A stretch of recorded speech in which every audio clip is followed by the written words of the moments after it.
Bien, amados hermanos, algunas consideraciones iniciales para continuar con nuestras preguntas en el catecismo en esta tarde. Hasta la semana pasada, sí, hemos finalizado la sección donde aprendimos lo que el hombre debe creer respecto a Dios. ¿Sí? Hasta la pregunta 38, el catecismo menor va a tratar lo que el hombre debe creer respecto a Dios. Hemos comenzado viendo acerca de la revelación, ¿sí? La palabra del Señor, cuál es el fin principal del hombre, todo ello en la primera parte. Luego hemos pasado a hablar acerca de la teología propia, qué es Dios, cuáles son sus atributos, sus decretos, creación, providencia. Luego hemos pasado a hablar acerca del hombre, cómo es que el Señor lo ha creado, ¿sí? Hemos visto un poco de antropología bíblica ahí también. Luego hemos pasado a ver lo que sería cristología. Hemos conocido la doctrina de Cristo en pequeñas preguntas, ¿sí? Y la semana pasada concluíamos la sección de preguntas de soteriología y parte, les dije, de escatología, ¿no? Escatología personal específicamente. Ahora, hermanos, vamos a comenzar, ¿sí?, con la sección la cual va a tratar de lo que Dios exige al hombre, ¿sí? La primera parte era lo que el hombre debe creer respecto a Dios.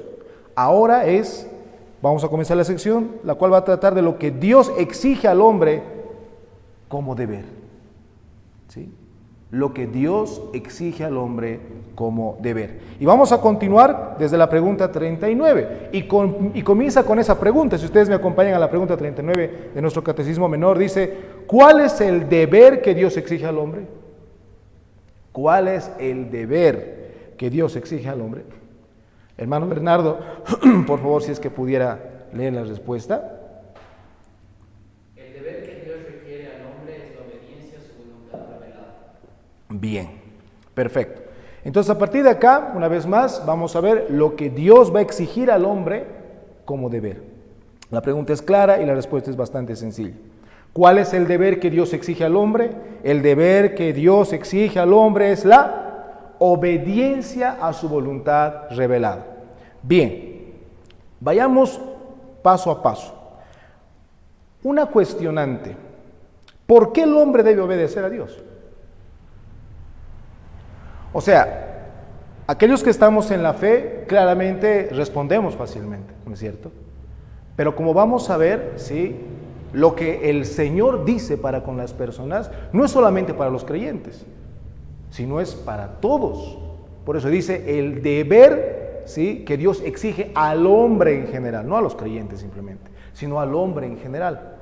Y siendo así, hermanos, debemos colocar un fundamento firme. ¿Por qué entonces el hombre tiene que obedecer a Dios? Bueno, vamos a mencionar 4 cosas. Porque Dios, en primer lugar, ¿sí? ¿Por qué el hombre? Vamos a colocar aquí brevemente. ¿Por qué el hombre debe obedecer a Dios? ¿Sí?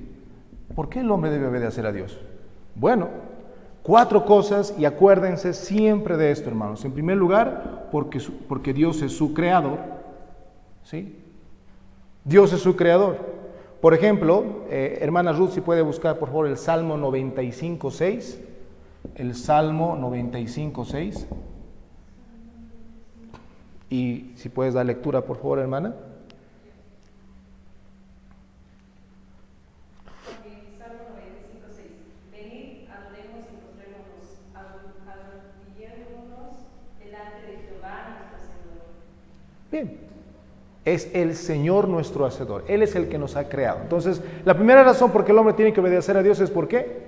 Porque es su creador. En segundo lugar, la segunda razón es porque Él es el soberano, ¿sí? Es el soberano supremo. Y esto obviamente es como que exaltaría la misma palabra soberano, ¿no? Por encima de todo. Fíjense, cuando los discípulos del Señor en Hechos capítulo 4, si van buscando por favor Hechos capítulo 4, ¿sí? Hechos capítulo 4 versículo 24, están orando. Si es que hermana Andrea puede leer Hechos 4:24. Aquí los discípulos están orando justamente por la providencia que está viviendo Pedro. ¿Qué dice? Así dice la palabra del Señor. Y ellos, habiéndolo oído,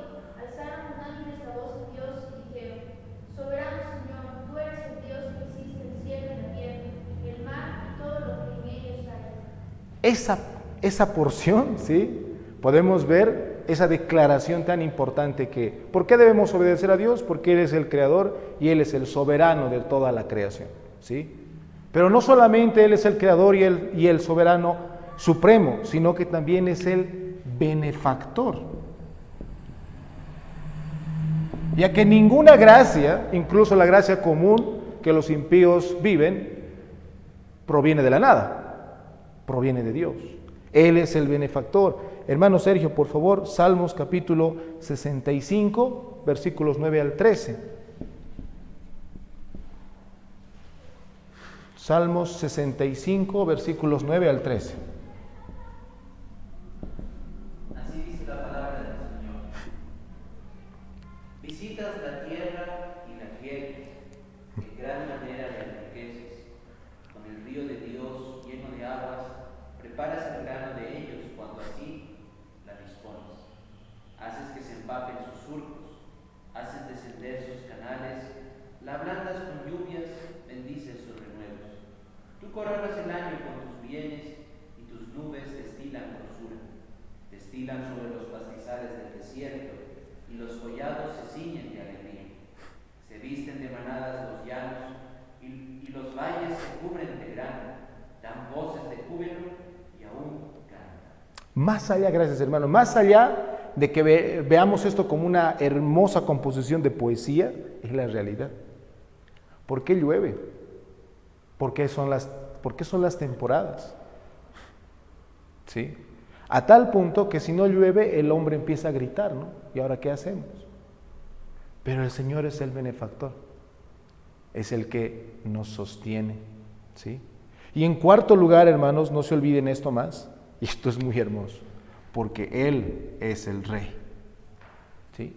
¿Por qué el hombre debe obedecer a Dios? 4 cosas, porque Él es su creador, es el supremo soberano, es el benefactor y Él es el Rey. Hermano Bernardo, por favor, 1 Timoteo 6:15, es que puedes leer.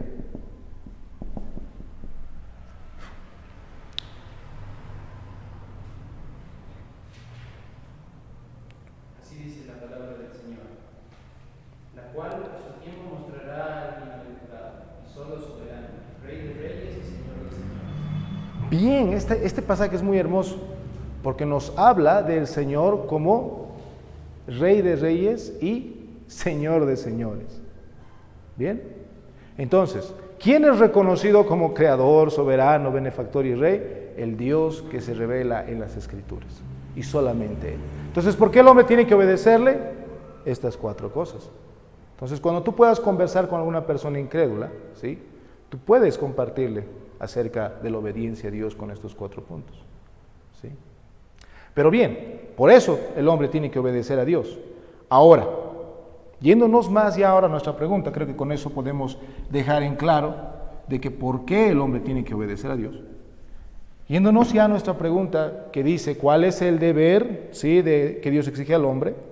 Bueno, podemos preguntarnos también cuál es la regla en la cual debe basarse nuestra obediencia. Porque yo puedo decir, yo obedezco a Dios, ¿sí? Pero yo te pregunto, ¿cómo sabes que estás obedeciendo a Dios? Es que hago el bien. ¿Qué es el bien? ¿Cómo lo defines? ¿Cuál es el estándar? ¿Cómo es que tú puedes darte cuenta que lo que estás haciendo realmente está bien? ¿Sí? ¿Por qué les digo esto? Porque Hitler pensaba que estaba haciendo el bien para su pueblo. ¿No es cierto? Eso es lo que vemos en la historia. Bien, entonces, ¿cuál es la regla que el Señor, ¿sí? ¿Cuál es la regla en la cual debe basarse el hombre para la obediencia? Y nuestra respuesta dice, ¿cuál es? La voluntad. ¿Cuál? Revelada, ¿no es cierto? La voluntad revelada. Ahora, acá tenemos que hacer una aclaración. ¿Por qué dice voluntad revelada? ¿Por qué nos habla de algo revelado? Bueno, ya hemos hablado muchas veces y el ejemplo siempre va a ser el mismo. Es como que yo metiera mi mano al bolsillo, sacara así y les digo, tengo algo acá. ¿Saben qué es? Pues nadie lo sabe porque nadie lo ha visto. Hasta que yo hago esto. Y usted dice, no tienes nada o tienes algo ahí. Es hasta que tú ves. Entonces, cuando hablamos de revelación, es lo que el Señor ha revelado, que es lo que Él nos ha dejado. Ahora, obviamente, acá en la teología hacemos una distinción. Hay la voluntad revelada de Dios, la cual vamos a ver en un momento, y hay la voluntad oculta de Dios. ¿Sí? Entonces tenemos la voluntad revelada y tenemos la voluntad oculta. Bien, nuestra respuesta en la pregunta 39, ¿en cuál de las dos voluntades se concentra? En la revelada, ¿no es cierto? Hermanos, no es el deber del hombre, ¿sí?, buscar la voluntad oculta de Dios. Hermanos, la voluntad oculta del Señor se refiere a todas las cosas que el Señor hace y hará, incluso las acciones pecaminosas, ¿sí?, que Él va a permitir y va a dirigir más allá de la voluntad del hombre para su propia gloria. Eso a nosotros no nos compete. Es por eso que al antiguo Israel, ¿qué se le decía? De que no haya adivinos, no haya hechiceros, no haya aquellos que consulten con los muertos. Porque todo ese aspecto tiene que ver con lo que solamente el Señor sabe en su sabio y soberano consejo. Entonces, nosotros no estamos llamados ¿a qué? A tratar de buscar, ¿sí? A tratar de buscar, o tenemos el deber de obedecer algo que no se nos ha sido revelado. ¿Bien? Entonces, esa es la voluntad oculta. Pero ¿cuál es entonces la voluntad revelada del Señor? ¿Cuál será la voluntad revelada del Señor?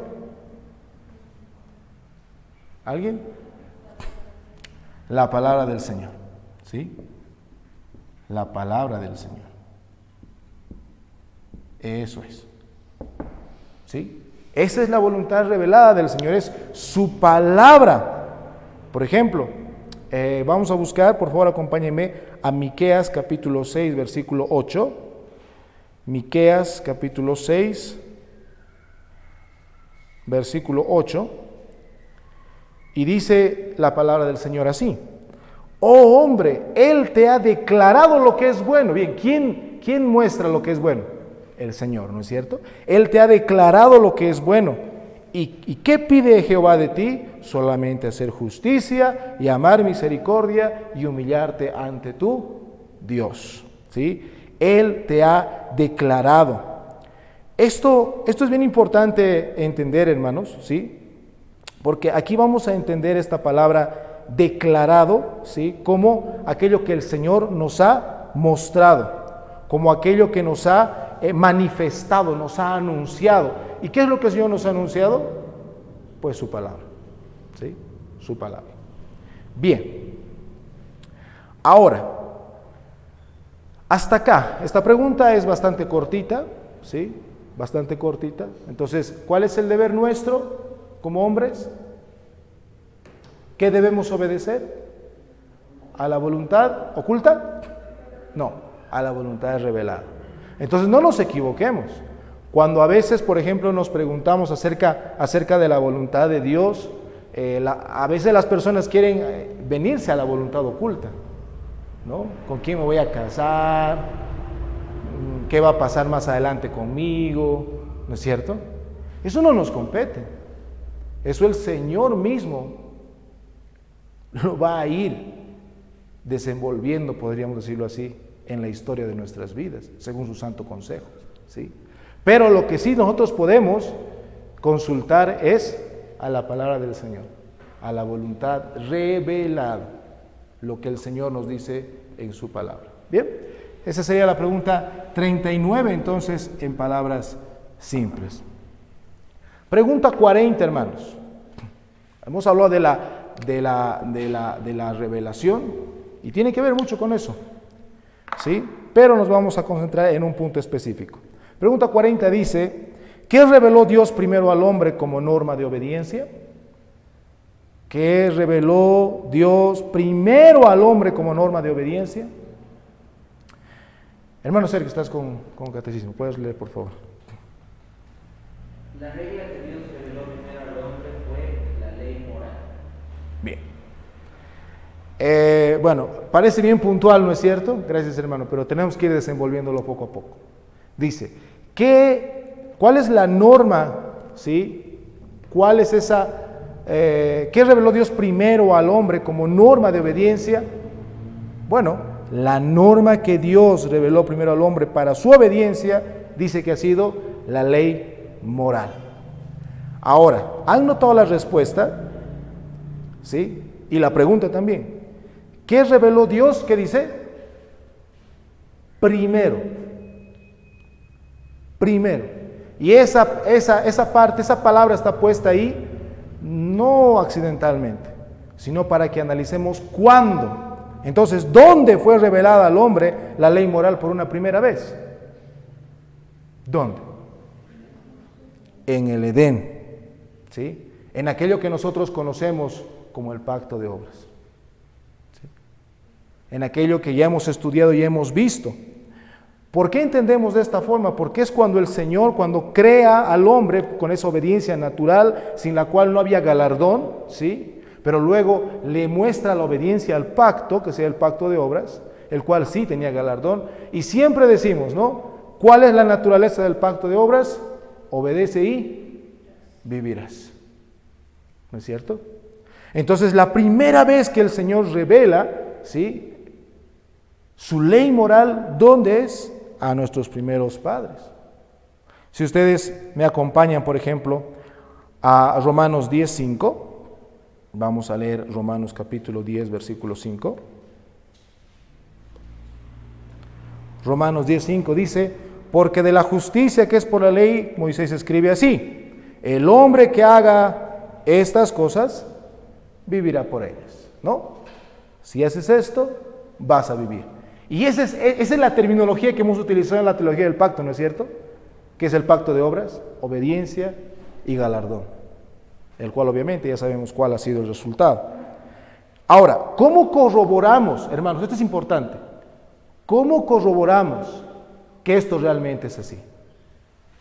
¿Cómo realmente vemos que esa ley fue dada en el Edén? Bueno, en la práctica, hermanos, todas las personas tienen la idea de lo bueno y de lo malo moralmente. Todos. ¿Sí? Todos. Por eso, si ustedes me acompañan al capítulo 2 de Romanos, donde estábamos, Romanos 2, capítulo 14, dice la palabra del Señor, porque cuando los gentiles que no tienen ley hacen por naturaleza lo que es de la ley, estos, aunque no tengan ley, son ley para sí mismos, mostrando la obra de la ley escrita en sus corazones, dando testimonio su conciencia y acusándoles o defendiéndoles sus razonamientos. La Escritura nos lo dice en primer lugar y la práctica también, ¿sí? La práctica también. Por ejemplo, en esta tarde tenemos la grata visita de nuestra pequeña Adriana Saraí.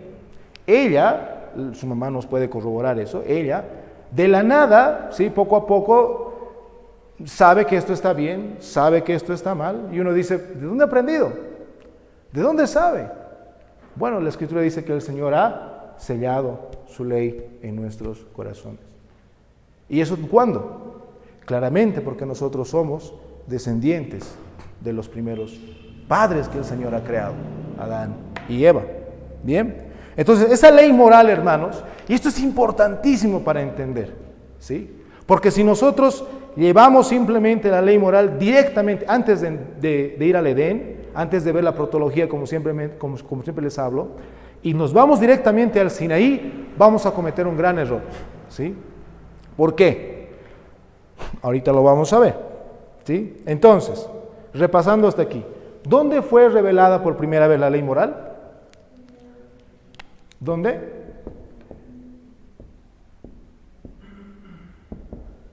En el mismo Edén, ¿sí?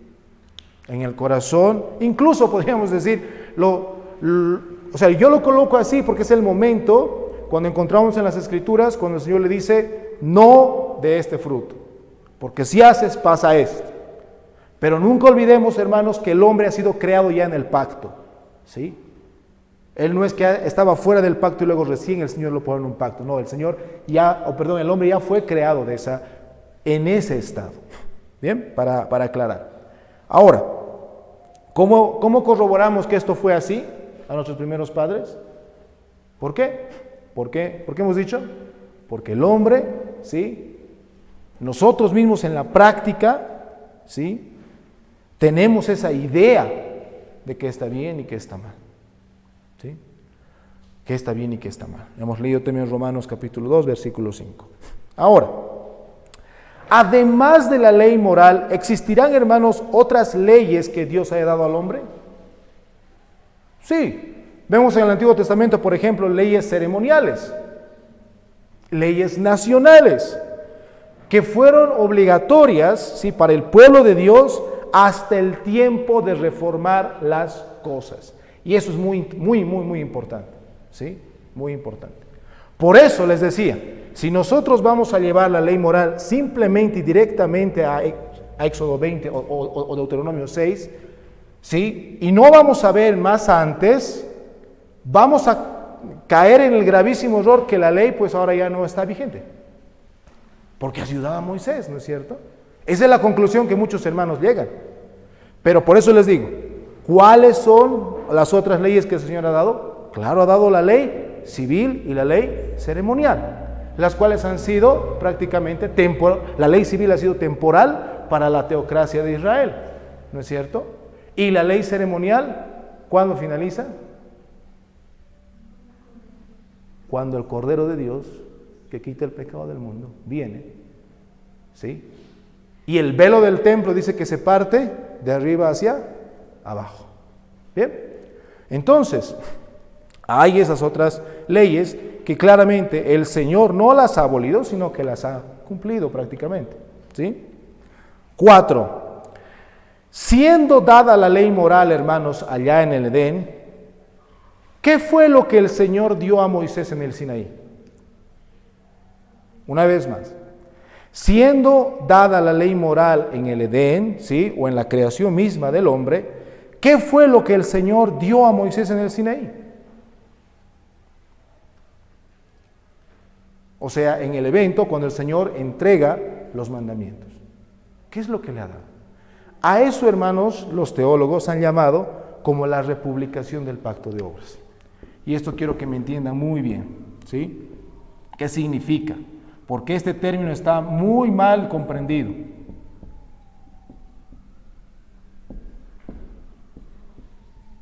¿Sí? ¿Qué significa esto? Bien, voy a hacer un gráfico sencillo. En el Edén, ¿sí?, en el Edén, la premisa ¿cuál era del pacto de obras? Obedece y vivirás, ¿no es cierto? Obedece y vivirás. Cuando el Señor va a realizar la republicación, ¿a qué se denomina la republicación? Cuando el Señor va a mostrar su ley de una forma más didáctica, como un maestro, como un pedagogo, como también llaman otras traducciones. ¿Qué va a pasar en el Sinaí? Esto ya no es así, porque los primeros padres no han obedecido y por ende nadie puede después de ellos. Esto cambia de una forma interesante. Esto es, vives para obedecer. ¿Sí? ¿Por qué esto cambia? ¿Por qué? Porque si ustedes revisan la historia de Israel, es el Señor quien les saca y le dice que les ha sacado con alas, incluso, ¿no es cierto? Les ha dado vida, les va a dar la tierra prometida, que eso simboliza la tierra prometida, ¿no es cierto? El máximo bien, el final que nosotros tenemos al final de la historia. Entonces, es en el Sinaí, hermanos, donde el Señor les dice, ustedes viven, porque yo, como vamos a ver en el prefacio de los 10 mandamientos, para que me obedezcan. Si nosotros convirtiéramos al Sinaí en obedece y vivirás, que es lo que muchos confunden con la republicación que se habla del pacto de obras, ya nos hemos metido en gran problema. Porque estamos diciendo que los israelitas en algún punto de la historia, alguno ha debido obedecer y así se ha salvado. Y eso no es así. ¿Sí? No es así. El pueblo primero fue rescatado, hermanos, de la esclavitud y luego fue llamado a obedecer. ¿No? Porque así comienza el prefacio. Si ustedes me acompañan brevemente a Éxodo 20, no lo vamos a explicar porque eso tiene su pregunta específica. Éxodo capítulo 20. Antes que se lean los mandamientos, el Señor dice un prefacio. Yo soy Jehová tu Dios, Éxodo 22. Yo soy Jehová tu Dios que te saqué de la tierra de Egipto de casa de servidumbre. Entonces, el Señor es su Dios, es su pueblo. Y son ellos los que luego, después de vivir, podríamos decirlo así, deben obedecer. A eso se refiere, hermanos. Bien, entonces, ¿qué ha pasado en el Sinaí? Bueno, pues el Señor, ¿sí?, republica el pacto de obras, es decir, aquello que estaba en el corazón de Adán y Eva, que todos nosotros igual lo tenemos, el Señor lo va a colocar de una forma bastante sencilla, podríamos decirlo así. Así como un profesor, ¿no? Utiliza varios métodos para que pueda hacer entender a las personas, a los más niños. Condesciende a su edad, a su estado, para decirles esto, así se hace. Es eso, hermano. Es eso lo que el Señor ha hecho. Ahora, ¿por qué se ha republicado el pacto de obras? Dos cosas, hermanos, dos cosas. Primero, para mostrarnos, y escucha bien, para mostrarnos el estándar de obediencia moral que Dios exige al hombre y evidenciar que nadie puede obedecer a ese estándar, ni siquiera los israelitas. ¿Sí? Primero, ¿por qué se ha republicado el pacto de obras? O sea, ¿qué significa? Eso ya les he explicado.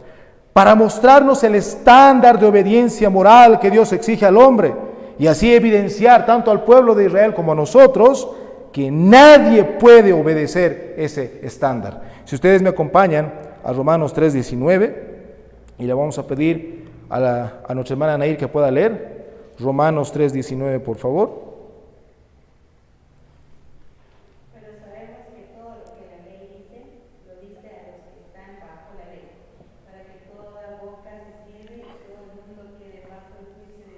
Ahí está. El estándar es tan alto, hermanos, del Señor, que ¿qué es lo que pasa? Toda boca se cierra. Cuando realmente entendemos qué es la ley del Señor, hermanos, ¿sí? ¿Por qué? Vamos a ver los 10 mandamientos más adelante en esas preguntas que siguen. Porque, hermanos, el estándar de obediencia moral que Dios exige al hombre es alto, es perfecto. Y nadie, ¿sí?, eso nos muestra que nadie puede cumplir. Nadie. ¿Sí? Pero también, ¿por qué se republicó el pacto de obras? En segundo lugar, fue para que esta, y es lo que le explicaba, esta sea como un profesor o un pedagogo que los lleve a Cristo. O sea, el israelita en esa época, al escuchar las 2 tablas de la ley, decir, esto es imposible. Entonces, por ende, acordémonos, el israelita del pasado, acordémonos de esa promesa dada a nuestros padres, que la simiente va a venir. Nosotros no podemos pisar la cabeza de Satanás, dirían ellos, sino la simiente prometida, no nosotros. Y esto les mostraba que ellos habían sido, incluso como pueblo, claramente, y como hombres todos, desaprobados porque no podemos obedecer. Si me acompañan a Gálatas 3:24, por favor, y le vamos a pedir a nuestro querido pastor Cristian si puede leer Gálatas 3:24.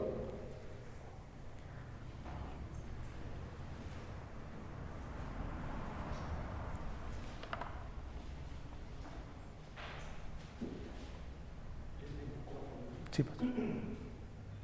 Bueno, la Escritura dice, de manera que la ley ha sido nuestro ayo para llevarnos a Cristo, a fin de que fuésemos justificados por la fe. Gracias, pastor.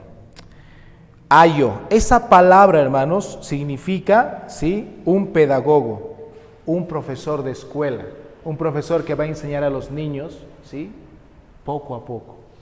La ley, hermanos, o sea, este aspecto de la republicación es muy hermoso. ¿Por qué? Porque el Señor ha condescendido para mostrarles cómo deben ir a Cristo.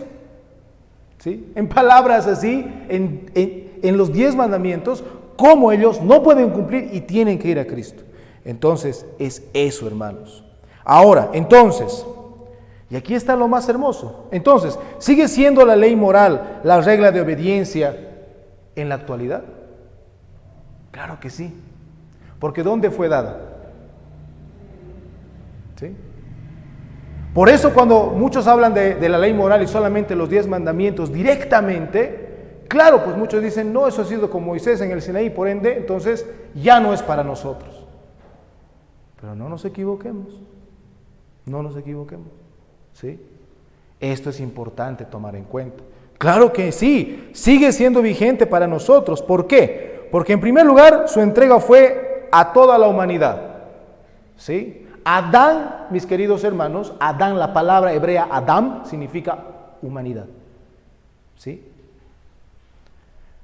Fue dada a todos nosotros. En su republicación, en un resumen más pequeñito, entendible, de aquello que fue dado en el Edén. Las estipulaciones o reglas de Dios, hermanos, para con su creación, están vigentes desde que ha comenzado la creación hasta el fin del mundo. Y hasta el día de hoy sigue siendo ese maestro que nos lleva a Cristo. Porque el fin de la ley es Cristo. ¿Sí? Es Cristo. Ahora, ¿cómo lleva la ley a los hombres a Cristo? ¿Cómo lleva la ley a los hombres a Cristo? Claro, si es un pedagogo, es un maestro de niños, ¿cómo es que realmente eso sucede? Bien, veamos 2 cosas rápidamente en esta pregunta. 2 cosas. Primero, la ley los va a convencer de pecado. ¿Sí? Les va a dar el convencimiento de pecado en doble sentido. Número 1, por las prohibiciones que dicta, ¿sí? Por las prohibiciones. Y las prohibiciones les va a mostrar sus pecados de comisión. Es decir, el Señor nos dice, no matarás. Y Cristo nos amplía ese mandamiento. Que si nosotros odiamos, para el Señor es como si hubiéramos matado. ¿No es cierto? Entonces, la ley nos muestra que esa prohibición nosotros hemos pecado cometiendo esa transgresión. ¿Sí? Pero también no solamente las prohibiciones, hermanos, sino también los mandatos. ¿Sí? Es decir, la ley nos va a convencer de pecado mostrándonos las prohibiciones y revelándonos claramente los pecados de comisión. Y los mandatos que nos da directamente. Acuérdate del día de reposo. No tendrás otros dioses delante de mí. No. O sea, hay mandatos expresos directamente del Señor y eso nos va a mostrar nuestros pecados de omisión. ¿Sí? Aquellos que omitimos. El Señor nos dice, acuérdate del día de reposo. ¿Lo hacemos? ¿Guardamos el día del Señor? ¿O lo omitimos? ¿Vieron? Nos va a mostrar, nos va a convencer de pecado, en primer lugar. Y en segundo lugar, ¿sí? La ley, cómo lleva al hombre a Cristo, mostrándole la maldición de Dios que le corresponde por sus pecados. Muestra la maldición. ¿Sí? Si me acompañan, por favor, a Gálatas capítulo 3, versículo 10. Gálatas capítulo 3, versículo 10.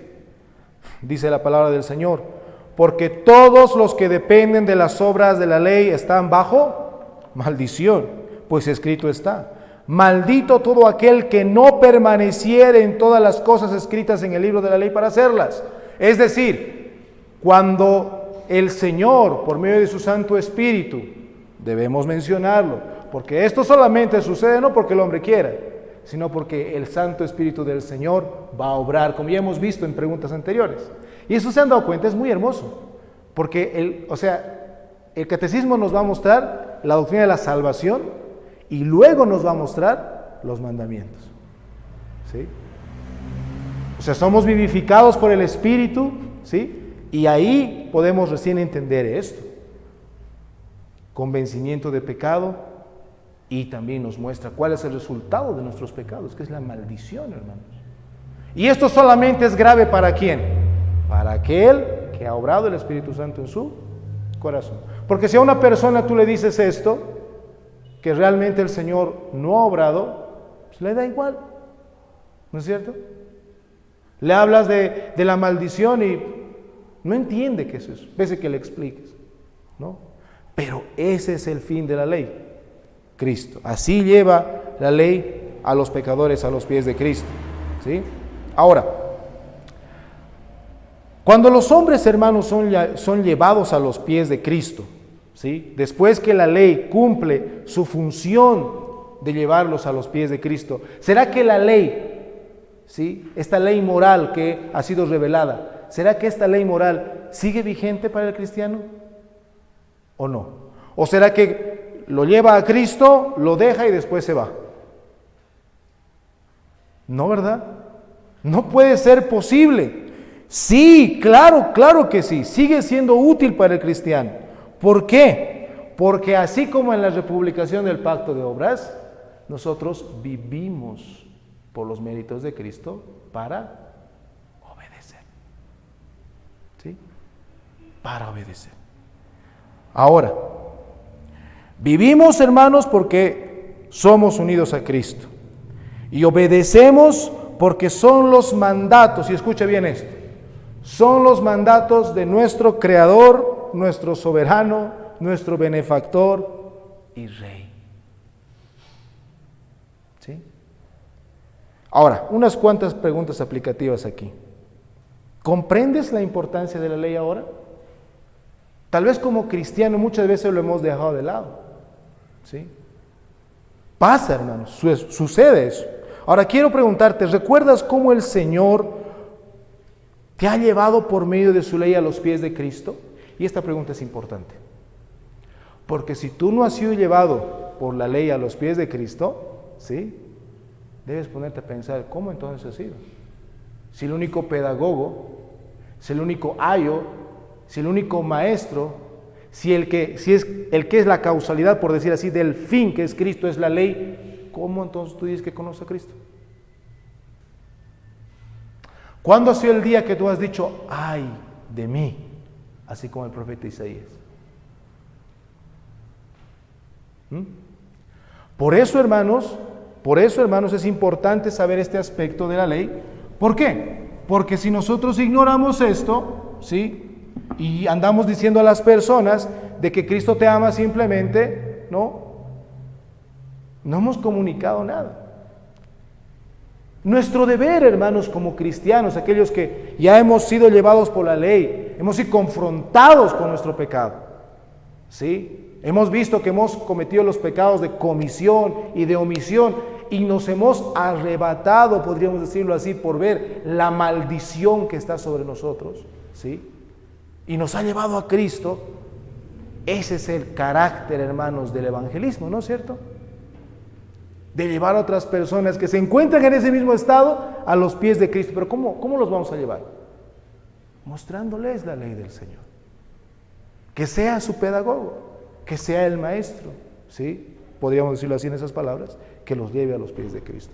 ¿Recuerdas tú ese día o ese tiempo, ese proceso que por medio de la ley fuiste llevado a los pies de Cristo?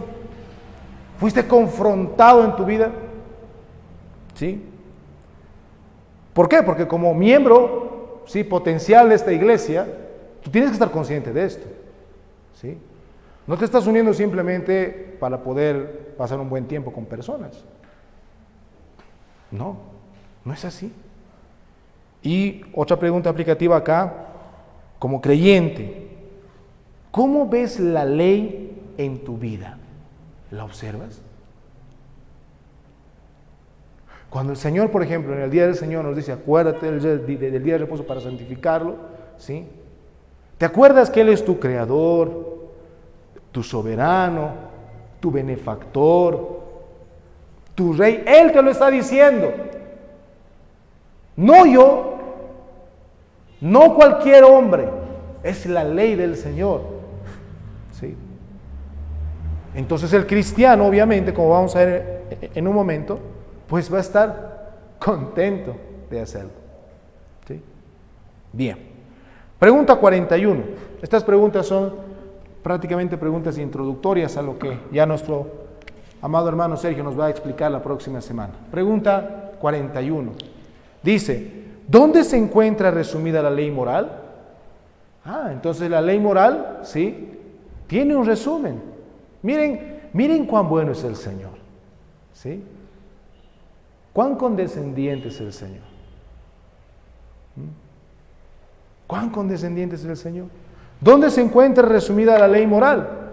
La ley moral, dice, se encuentra resumida ¿dónde? En los 10 mandamientos. En los 10 mandamientos. Si me acompañan a Deuteronomio 10:4, por favor. Deuteronomio 10:4.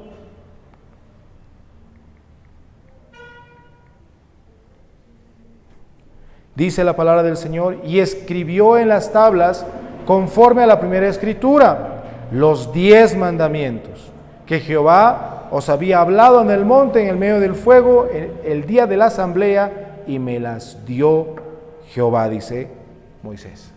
¿Sí? Entonces, ¿dónde se resume la ley moral? En los 10 mandamientos. ¿Sí? Ahora, ¿por qué está resumida? Bueno, porque agrupa sabiamente los puntos principales de la ley. Ahora, pregunta aplicativa ahorita mismo. Ya que nos decimos que somos cristianos y que estamos en este proceso y que incluso tal vez cantamos o decimos que amamos la ley, ¿sabes los 10 mandamientos de memoria? ¿O los ubicas? Hagamos un repaso. ¿Cuál es el primer mandamiento? Ya, no tendrás dioses ajenos delante de mí. ¿Segundo mandamiento? No te harás imagen. Ya. ¿Tercer mandamiento? Ya, perfecto. Cuarto, el más conocido. Quinto mandamiento. Sexto. No matarás. Séptimo. Ya. Octavo. Noveno. No dirá, no. Esa es la clasificación luterana y católico romano. Noveno mandamiento es no hablarás falso testimonio contra tu prójimo. Y décimo, no codiciarás, la lista que aparece. Ahora, ¿por qué les hago esto? No es para que se pongan mal, no. Bueno, bien se pone mal, porque así van a decir, tengo que estudiar, tengo que aprender. ¿Por qué? Porque ¿qué hemos dicho? Que la ley moral para el cristiano continúa. Y si no conocemos bien, pues ¿qué estamos observando? ¿Vieron? Esta pregunta es bastante cortita. Pregunta 42 y aquí vamos a finalizar el día de hoy. Pregunta 42. Dice, ¿cuál es el resumen de los 10 mandamientos? ¿Cuál es el resumen de los 10 mandamientos? Hermano Bernardo, por favor, si puedes leer.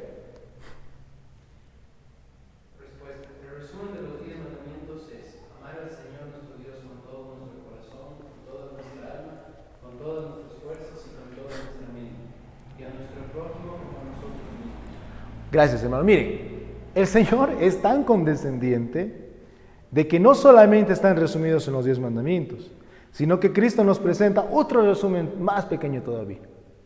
¿Sí? O sea, hermanos, no tenemos excusa, ¿sí?, de observar como creyentes la ley del Señor, porque vivimos, obedecemos. No obedecemos para vivir, eso nunca se olvide. ¿Sí? Ahora, en esta respuesta, ¿cuál es la esencia de este resumen de los 10 mandamientos? El amor. ¿Sí? El amor. Si han cantado el Salmo 19 con la conciencia activa, y han leído el Salmo 119 conmigo, ¿han notado el amor del salmista por la palabra del Señor? ¿Sí? Esa es la base, ¿sí? Esa es la esencia, podríamos decir así, de este resumen de los 10 mandamientos. El amor.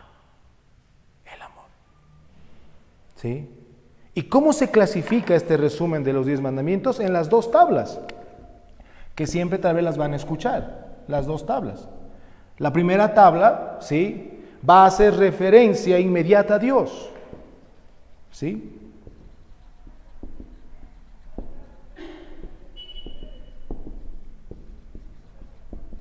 Aquí tenemos la pregunta, el primer mandamiento, segundo mandamiento, tercer mandamiento y cuarto mandamiento, la primera tabla, ¿sí? La segunda tabla va a hacer referencia ¿a quién? ¿A qué? A nuestro deber para con nuestro prójimo, ¿sí? Porque no se olviden, hemos empezado con esa palabra de deber, ¿no?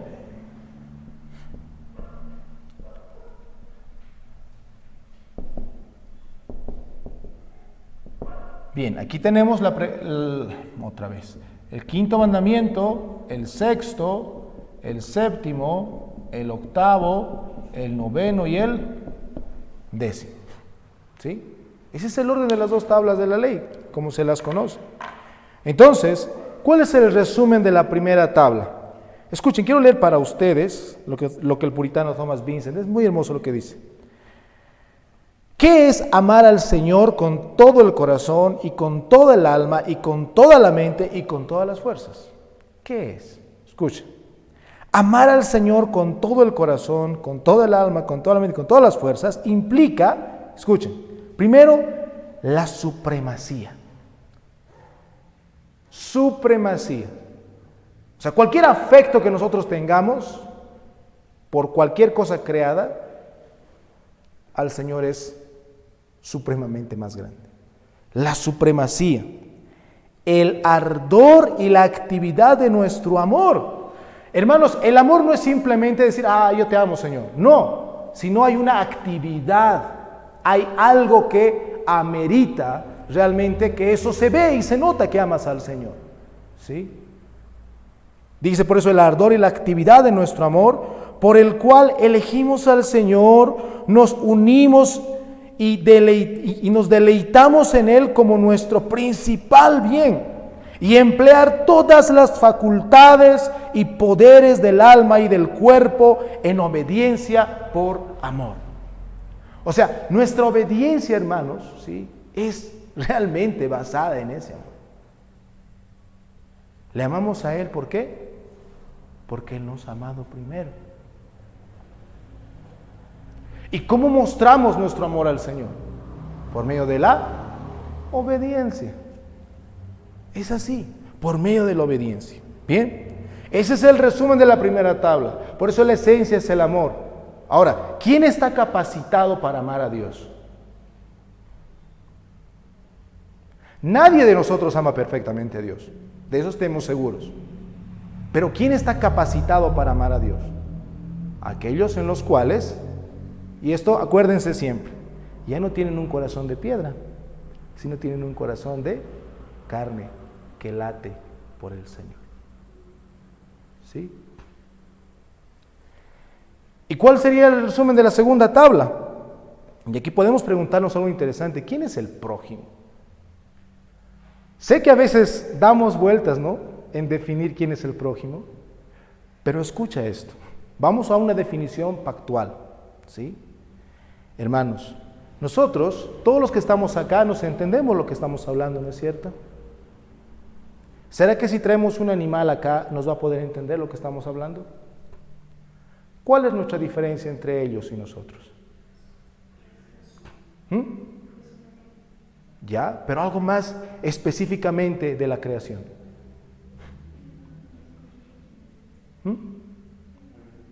Que nosotros estamos hechos a imagen y semejanza de Dios. Nuestro prójimo es aquel que está hecho a imagen y semejanza de Dios. Es decir, todo hombre es nuestro prójimo.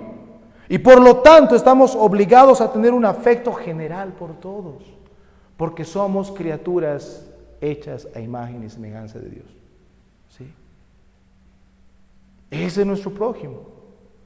Por eso, cuando dice el sexto mandamiento, no matarás, no quiere decir que mi prójimo es pues mi hermano en la fe, entonces puedo matar a un incrédulo. No tuviera sentido, ¿no es cierto? Sino que es todo hombre. Pero para que entiendan eso, hermanos, para que entiendan ese aspecto, ¿sí? ¿Por qué la Escritura aprueba que el asesino debe ser ejecutado? Génesis 9. Porque los hombres son hechos a imagen y semejanza de Dios.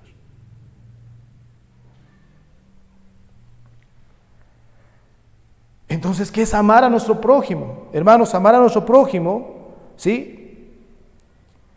Es amar de la misma forma como nos amamos a nosotros mismos. Por ejemplo, nadie en su cabal juicio se mentiría, ¿no es cierto? Pero lo hacemos, tristemente, cuando estamos en la oscuridad. ¿Sí? Y así podríamos ir aplicando, que lo vamos a ir viendo obviamente mandamiento tras mandamiento. No vamos a hablar de ningún mandamiento en esta noche. Simplemente estamos viendo cuál es el resumen, ¿sí? Entonces, ¿qué es amar a nuestro prójimo como a nosotros mismos, hermanos? Amar a nuestro prójimo como a nosotros mismos es amar a nuestro prójimo con la misma verdad y constancia de amor que nos amamos a nosotros mismos. ¿Sí? Ahí está la regla de oro, ¿no? Que el Señor enseña en el Sermón del Monte. Que haz como quieres que te hagan. ¿Sí? Aplicaciones finales, hermanos. Amados creyentes, amados del Señor en esta noche, ¿amas la ley del Señor? Tú puedes decir, es mi deleite. Es más dulce que la miel. Y no que la miel recogida y en tarrito, no, que la que destila del panal. ¿Amas la ley de Dios? Y aquí un detalle interesante. ¿Por qué creen que habla acerca de la miel? ¿Por qué toca aspectos de la creación? ¿Saben por qué? Porque el aspecto de la ley, hermanos, no es algo conceptual simplemente, sino experiencial. Así como tú sientes, en este momento cuando te he dicho, la miel, es más que seguro que ahorita tu mente ya se ha imaginado el sabor de la miel, ¿no es cierto? Hermanos, cuando nosotros experimentamos la ley del Señor, lo vamos realmente a sentir. ¿Sí? Amado creyente, estás amando a tu Creador, soberano, benefactor y Rey con todo tu ser. Y en eso creo que ninguno lo haríamos a la perfección. No vamos a poder, hermano. Si bien estamos en un proceso de santificación, nuestra glorificación no es aquí. ¿Sí? No es aquí. Pero estamos en ese proceso. Alguien que no se santifica, ¿recuerdan lo que hemos visto? ¿No? Alguien que no se santifica, pues no está anclado a toda la cadena de la salvación. ¿No es cierto? Entonces, hermanos, amemos a nuestro Señor, amemos a su ley. ¿Sí? Y finalmente, eso es bastante fuerte. Amas a tu prójimo como aquel que está hecho imagen y semejanza tuya. Por eso, hermanos, la iglesia en la actualidad falla en este aspecto. ¿Por qué? Porque si bien la forma de demostrar el amor al prójimo, claro está, ¿sí?, es llevándole a los pies de Cristo, también está la necesidad que ellos tienen, ¿sí?, la forma que tenemos que acordarnos de ellos. ¿Sí? Y al incrédulo en esta noche, si es que alguien que está viendo o está presente, que tal vez le ha gustado el cristianismo, funciona bonito, me gusta, pasa un buen rato, pero aún no ha sido llevado por el pedagogo, por el maestro, que es la ley, a los pies de Cristo, te digo, Número uno, eres un pecador. Y por ser pecador, la ira de Dios está sobre ti. Y la ira de Dios, tarde o temprano, si no vas al único medio de salvación que es Cristo, donde Dios ha derramado toda su ira en Él en la cruz, vas a tener que estar justamente en el infierno por la culpabilidad de la ley. Que el Señor nos ayude de aquí en adelante, hermanos, a indagar, a conocer más. Aquellos que somos miembros y potenciales miembros de la iglesia, tenemos que conocer la ley de Dios, de nuestro Dios. Y obedecerla, ¿por qué? Porque estamos vivos, hermanos. No estamos muertos. Un muerto no puede obedecer. Porque estamos vivos. Vivos. ¿Sí? Que el Señor bendiga su palabra, amados hermanos.